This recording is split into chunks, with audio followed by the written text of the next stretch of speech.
Friday, February 5. Welcome to CGN News. Taiwan on Friday blamed Chinese interference for preventing the establishment of a trade office with Guyana in what had been seen as a diplomatic victory. The Foreign Ministry said China exerted pressure on Guyana and the agreement could not be salvaged despite considerable efforts. The Taiwan Foreign Ministry statement said China's, quote, bullying and efforts to isolate Taiwan and shrink its international space only emphasizes more clearly its evil nature, end quote, an AFP report stated. China claims Taiwan is its territory and says it has no right to official exchanges with any foreign governments or multinational organizations. The Guyana facility was intended to focus on cooperation in areas like agriculture, education, and trade. St. Vincent opposition leader Godwin Friday has called for a 28-day ban on flights into the country and an end to at-home isolation for local COVID-19 patients. In his contribution to Tuesday's budget debate, Friday said such measures are needed to avoid the COVID-19 situation worsening. Friday recommended that all visitors isolate at a government-approved facility even if they test negative, yet locals who test positive are not required to do so. He said more facilities were needed for people to isolate safely and not risk infecting others. As of today, the country has recorded 1,070 cases. Prime Minister of Barbados, Mia Mottley, has defended the government's decision to implement the 15-day national pause in an attempt to fight COVID-19. At a press briefing, she dismissed allegations of an ulterior motive for the February 3 to 17 as absolute foolishness. Mottley expressed disbelief that anyone could even think that the lockdown was part of some conditionality for some loan. She revealed that there were 3 positive cases reported at the geriatric hospital on Thursday. Jamaican human rights advocate Susan Goff is calling for the closure of all jail blocks used to isolate wards at juvenile correctional facilities. The call comes against an independent Commission of Investigations report on conditions at the Rio Cobre Juvenile Correctional Center in St. Catherine. The report noted wards are often isolated on jail blocks for offenses committed at the facility, but raised concern about the safety of the children in these isolation blocks.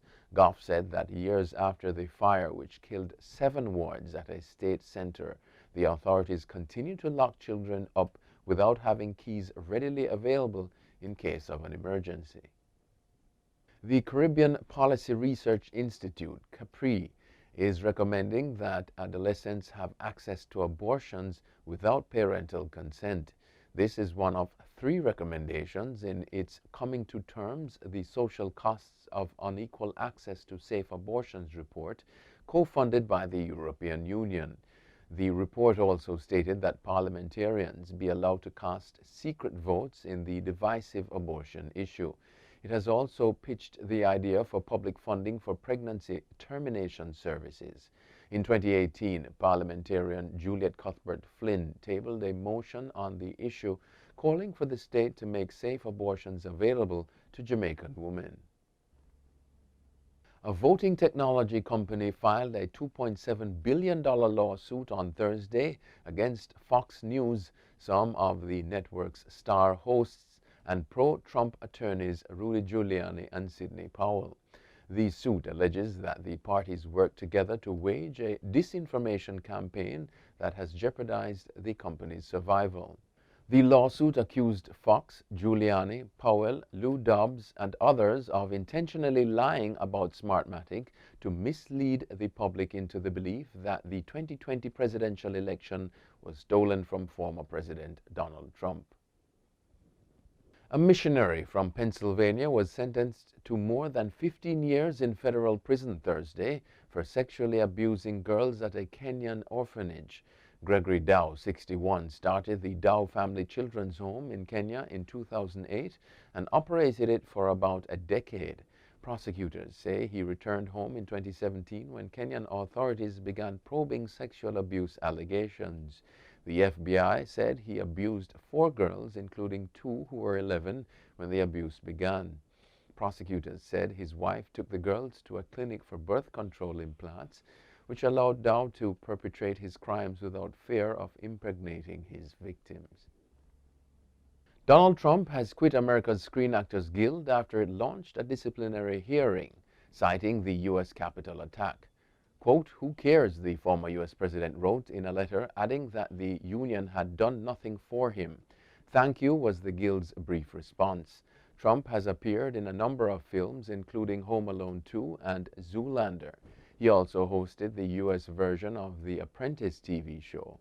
Last week, the Screen Actors Guild said its disciplinary committee would meet to decide what action should be taken regarding Trump's role in the Capitol riot in January.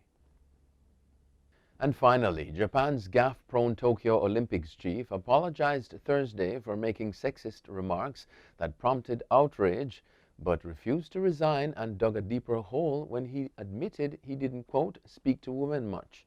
Yoshiro Mori's comments, in which he said women speak too much in meetings, are the latest headache for organizers already battling public disquiet about the pandemic-postponed games, AFP reports.